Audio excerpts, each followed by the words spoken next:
Bonjour chers internautes partout dans le monde, merci d'être avec nous, merci de choisir Léonjo Léo.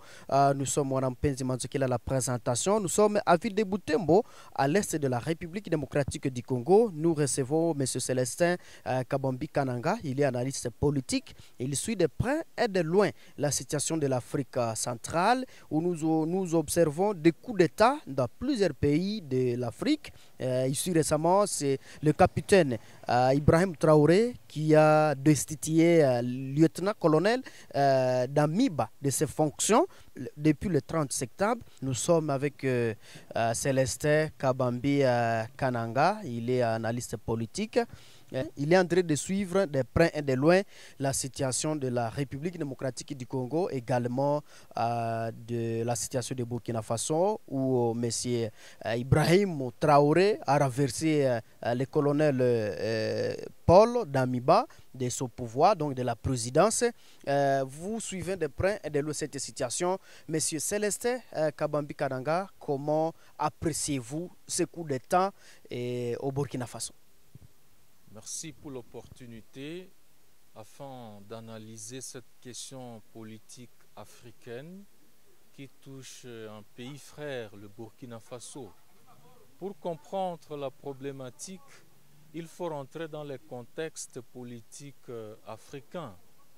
Déjà, après la génération des indépendances africaines, il y a eu beaucoup de sursauts patriotiques qui se sont débouchés, on ne sait pas s'il faut dire heureusement ou malheureusement, par plusieurs coups d'État militaires qui a vu plusieurs chefs d'État militaires prendre le pouvoir en Afrique.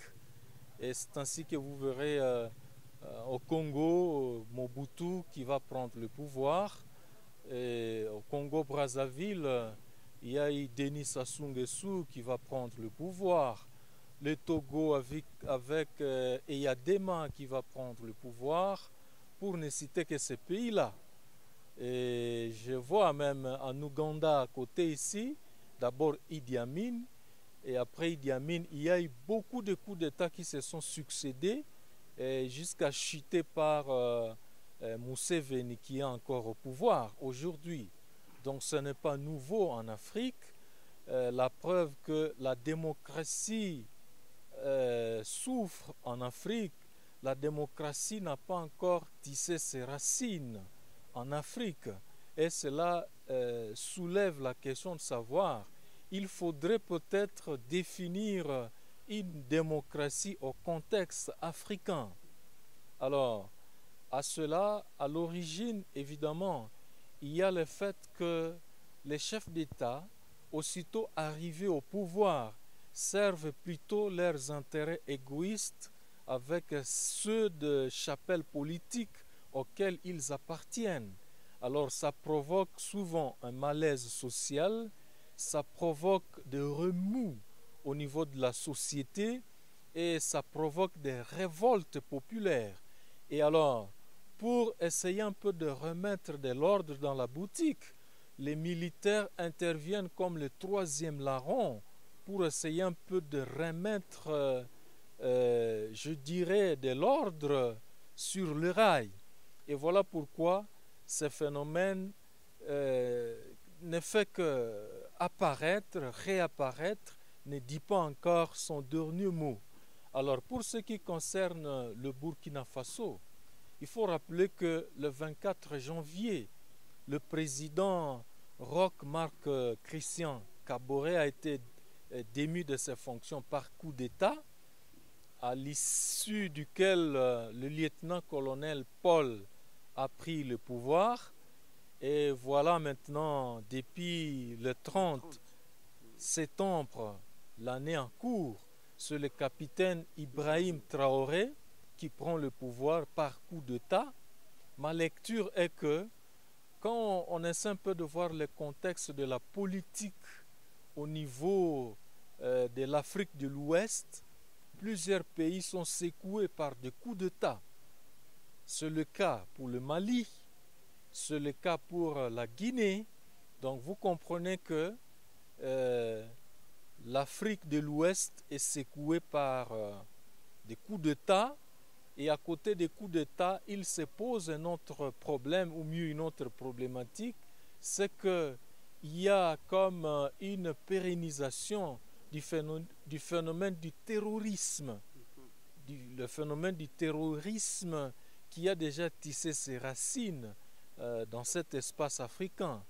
Alors moi je pense que si ça se répète, évidemment, les peuples africains de l'Ouest n'est pas satisfait par la gouvernance que proposent les dirigeants politiques de cet espace africain. Ça, c'est la première raison. La seconde raison, c'est que les régimes politiques en place n'arrivent pas à juguler la crise qui secoue cet espace africain. Cette crise-là qui est multidimensionnelle. Ici, je fustige par exemple la sécurité, la paix dans cette région, au regard du phénomène terroriste qui ne fait que gangréner cet espace. Alors, ces deux facteurs-là ont déjà provoqué évidemment une crise sécuritaire, une crise socio-politique, une crise socio-économique désastreuse, ou mieux aux conséquences désastreuses. Alors ça fait que le peuple est déjà désespéré, le peuple est déçu, le peuple ne se retrouve pas. Alors les pêcheurs en eau trouble, ici je cite des grandes puissances occidentales, en profitent pour instrumentaliser certains politiciens, ou mieux certains politiques vérés d'un côté, et de l'autre, certains officiers militaires audacieux pour servir de troisième larron afin de remettre la pendule à zéro pour voir comment finalement juguler cette crise multiforme et multifaciale afin de voir comment finalement remettre les peuples de cet espace africain dans une prospérité plus ou moins assurée. C'est, à mon humble avis, ces raisons-là qui sont à l'origine de ces soubresauts, à l'origine de ces coups d'État qui ne font que se succéder les uns après les autres. Oui, avec vous, vous suivez justement cette situation. Vous savez, ici en Afrique, ce sont toujours les militaires qui sont en train de prendre le pouvoir par force. Pouvons-nous savoir si le pouvoir qui est entre les mains de civils, donc c'est ce président, ils sont incapables ou ils ne dirigent pas bien ou comment? Il faut d'abord signifier que dès lors que l'Afrique a accepté la démocratie, par le fait même, les pouvoirs politiques est l'apanage des civils.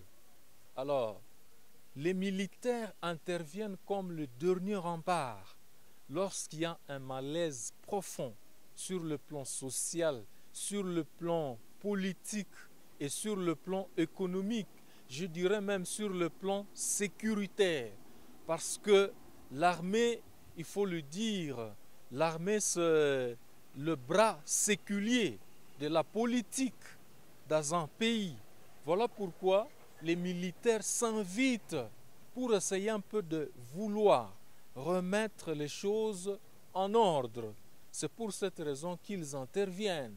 Vous avez vu par exemple les années passées, toujours au Burkina Faso, où il y avait un coup d'État militaire, mais on va placer quand même un président au point d'avoir des officiers supérieurs, des généraux, des colonels, des lieutenants-colonels, des majors et même des officiers inférieurs, des capitaines, des lieutenants, des sous-lieutenants et des militaires de rang. Alors cela fait que c'est difficile chez nous.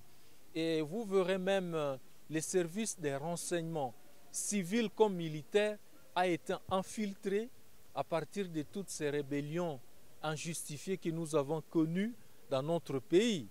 Et dans la police, c'est pareil. Alors comme l'appareil de sécurité de l'État pose ces énormes problèmes-là, ou mieux ces défis énormes, c'est vraiment difficile de voir une situation pareille intervenir en République démocratique du Congo. Si cela arrivait, ça ne sera pas au profit de la République démocratique du Congo. Donc ça va rentrer dans le schéma de la balkanisation de notre pays. Surtout qu'aujourd'hui, il y a des phénomènes qui ne font que continuer. Je cite par exemple le fait que nous connaissons une guerre par procuration du Rwanda qui utilise la couverture du M23 pour nous faire la guerre à l'est de la République démocratique du Congo. Voici plus de 3 mois que Bunagana est occupé par le Rwanda sous couvert du M23. Et depuis bientôt 10 ans, je dirais même plus, nous connaissons le phénomène des massacres dans la région de Béni et de l'Ituri.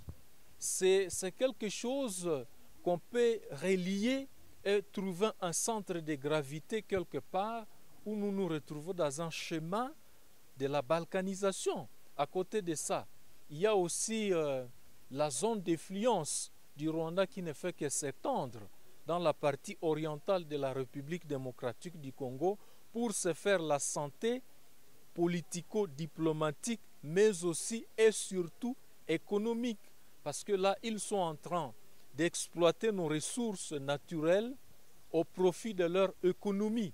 Si je vous demandais, vous pouvez me citer quelle région au Rwanda où on produit de l'or, où on produit du coltan, où on produit de la cassitérite, où on produit du diamant. Il n'y en a pas.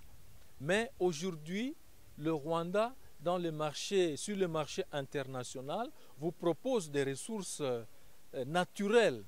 À part ça, le bois que l'Ouganda est en train d'exploiter dans notre pays ici, vous n'allez pas me citer une forêt capable de produire des essences du bois, capable de faire de la réputation à la République ougandaise sur le marché international.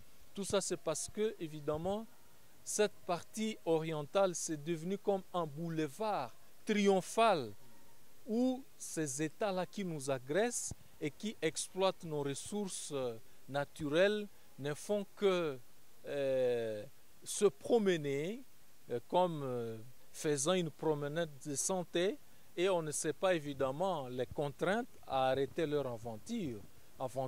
Voilà pourquoi je suis en train de me dire qu'en République démocratique du Congo, au regard de tous ces défis que je viens de grainer, ce n'est pas probable.